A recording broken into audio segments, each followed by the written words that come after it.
Hi guys, today we're going to discuss showing versus telling, specifically how to show and tell and when to use which. First of all, what is showing? Showing is when you allow the reader to experience the information and deduce the outcome from the context you've given. Telling is when you inform the reader outright of what is going on. An example of telling would be, Rocker was a locksmith and placed his tools by the door. To show this sentence, you could say, Rocker placed his tools by the door and knelt down to inspect the lock. The showing version allows the reader to deduce from Rocker looking at the lock that he is a locksmith and is going to work on the lock, whereas the telling aspect tells the reader that he is a locksmith and he's put his tools down next to the door to work. There's a great quote about the differences between showing versus telling by K.M. Weiland. Showing dramatizes, telling summarizes. So this also tells us when you should use each one. You use showing to dramatize the situation, use it in the main parts of your story to really get the reader in there, whereas telling summarizes, so it can show the passing of time in a quick sentence. If you need to convey some information to the reader just quickly, where it doesn't really affect the story, it just needs to have happened, then you can tell. Even though we generally say show versus tell and we describe telling as this really awful thing, you do need to use both in your writing. The main reason that telling is a problem is because it doesn't provide a backup or evidence for what you've said to the reader. So in order to show, you want to invite the reader to feel the emotions and experience what your character is going through rather than telling them what that is. Andrew Stanton said in his TED Talk, make the audience put things together. Give them 2 + 2 rather than 4. He also goes further to describe that storytelling without dialogue is the purest type of storytelling and emphasizes that the audience wants to work for their meal. And it's this well-organized absence of information which draws us in. So modern day audiences, if you tell them everything, they generally get bored and aren't invested in your book, whereas if you show them and leave things blank for them to work out, then they're more likely to be interested. As a species, we want to know things, so that need to know keeps your reader reading. Janice Hardy also has a good quote for knowing when you're doing too much telling versus showing. She says, as long as it feels like the character is thinking it, you're usually okay. But as soon as it sounds like the author butting in to explain things, you've probably fallen into telling. When we are showing, we generally rely on 3 different things: emotions, opinions, sensations, which we can show through 5 different ways. 1. Action. You describe a scene through body language or the action of the character, rather than telling the reader what they are doing. 2. Dialogue. So by dialogue, I don't mean the character telling you what they're doing or what they're saying. I mean by getting the character to stutter or whisper or to cut off their sentence partway through. 3. Thoughts.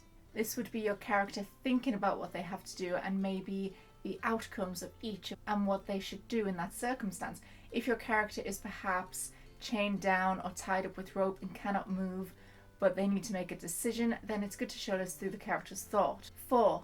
Senses.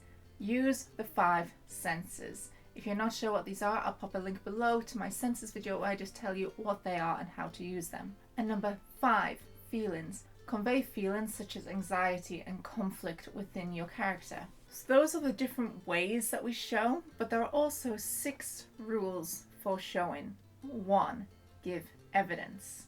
If you want to say it's cold outside, by just saying it's cold, you are telling the reader something. So in order to make this showing, you need to give evidence for it being cold, such as frost, or their nose is going pink, or their eyes stinging from the cold breeze, snow crunching beneath their feet. Give the reader evidence that this is what the character is in, and then the reader will believe you and experience what the character is going through. Number 2. Replace the abstract with the concrete. Demonstrate actions rather than tell them what these actions are. So this is by using body language, by making the character do something rather than just telling them what the character did. Number 3. Substitute vague descriptions with specific details. This is by using the 5 senses. but also go beyond the obvious and show the reader something unexpected, maybe something that only your character would notice. A way to know if you're doing this properly is if an emotional scene feels 100% cliche, then you've probably not done something unexpected and you've just told the reader what they would usually hear. This is things like in an action scene only describing the heart racing, or when you're going through a marketplace only describing the market as a whole. Whereas when you're in a market, you probably zone in on something you are yourself interested in, which your character would do as well. Number 4, avoid relying too much on body language. I mentioned this in the 5 different ways to show. Do not over exaggerate or overuse things that we don't really do in real life. Things like grinding your teeth when you're angry or clenching your fist. Sometimes people might do this, but not in every single argument. Number 5, show emotion through dialogue. So this doesn't mean another character saying, "You look sad," or "You look happy today." It means the stuttering and whispering, having your character cut off halfway through a sentence. A good way to do this is to pretend you're writing a screenplay. So the only way your reader can understand the emotions of the character is through the dialogue. If you want someone to read up on this, Oscar Wilde was well known for his dialogue characterization, especially in his play The Importance of Being Earnest. And number 6, filter observations through narrative voice. This is usually done during your editing phase. So whilst you're editing, look out for words like was. An example of a sentence being told is, "He was a rude and inconsiderate man." Whereas to show this, you could say, "Out of my way," he said as he pushed past a woman who was struggling with her bags on the bus. This shows that he's an inconsiderate and angry person, rather than telling the reader what he is. Finally, as I said at the beginning of this video, showing versus telling makes it sound like telling is this awful thing that you must always avoid at all cost. But it's not always like that, and telling has its place in writing too. So here's the list of when to tell. You should tell when you need to pass through a moment which is unimportant to the plot, such as summarizing daily routines, time passing, or repetitive conversations like, "Good morning, how are you? I'm well, how are you?"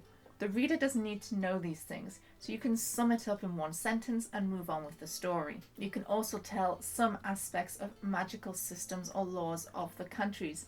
This does not mean info dump, but it could be your character is in a classroom and having a lesson on a specific piece of magic which the reader needs to understand in order to know why and when the character uses it later in the story. You can also tell for the occasional backstory or for characters' thoughts. Just avoid saying words like "she thought," "he thinks." Try and blend it in more with all of the showing. And finally, when to show. You should show whenever the story involves emotions, sensations, thoughts, opinion-related objectives, and flat phrasing, but always remember to give evidence whilst you are showing. It's this evidence that defines your showing from the telling and gives your reader an experience rather than just telling them information. And thank you guys so much for watching. I hope you found that video useful. If you like what you see, please subscribe to my channel. If you'd like to see it since I upload, click that little bell down below. You can also follow me on Twitter, Facebook, Instagram, or Tumblr, where I post general writing tips as well as my bookish pictures and unboxings on there. If you would like to see these tips in written forms, the link to my website is below this video, and I will also link all the sources I used to get the information for the making of this video. And thanks for watching, guys. Bye!